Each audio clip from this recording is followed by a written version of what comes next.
सोहा को तब गुस्सा आने लगता है जब वो देखती है कि किरण जावियार के करीब आने की कोशिश कर रही है। ये बात सोहा को बिल्कुल पसंद नहीं आती और वो जावियार से नाराज नाराज रहने लगती है।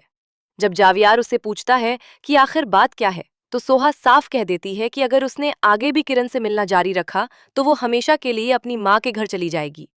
ये सुनकर जावियार हल्का सा मुस्कुरा देता है, क्योंकि उसे महसूस होता है कि सोहा के दिल में उसके लिए जज्बात हैं और वो इसी वजह से किरण से जल रही है।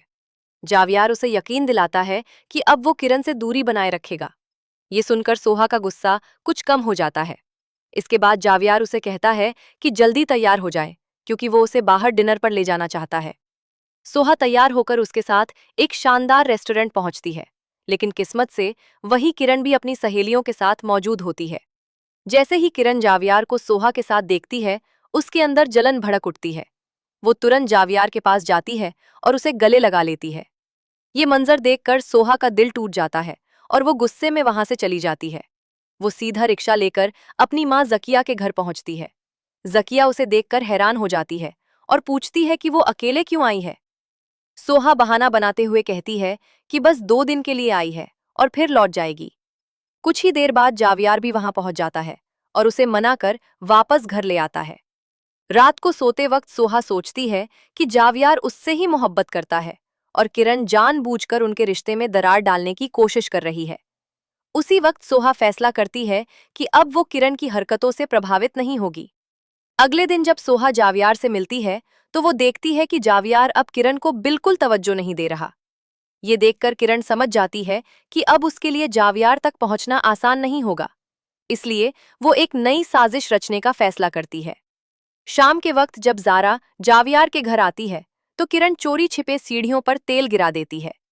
जैसे ही जारा नीचे उतरने लगती है, उसका पैर फिसल जाता है और वो बुरी तरह गिरकर बेहोश हो जाती है। सोहा उसे उस हालत में देखकर घबरा जाती है और फौरन जावियार को बुलाती है। जावियार बिना देर किए जारा को अस्पताल ले जाता है, जहां डॉक्टर तुरंत उसे इमरजेंसी में ले जाते हैं। इसके बाद जावियार असफंद को फोन करके सारी बात बताता है। ये सुनते ही असफंद भी फौरन अस्पताल पहुंच जाता है। थोड़ी देर बाद डॉक्टर बाहर आकर बताते हैं कि जारा की जान तो बच गई है, लेकिन उनका बच्चा नहीं बच सका। ये सुनकर असफंद और जावियार दोनों गहरे सदमे में आ जाते हैं। लेकिन तभी किरण एक और चाल चलती है। वो दोनों के सामने दावा करती है कि उसने अपनी आंखों से देखा है कि सीढ़ियों पर तेल सोहा ने गिराया था। वो इल्जाम लगाती है कि सोहा ने अपने पहले शौहर की मौत का बदला लेने के लिए ये सब किया है। ये सुनते ही जावियार के दिल में सोहा के लिए गुस्सा भर जाता है।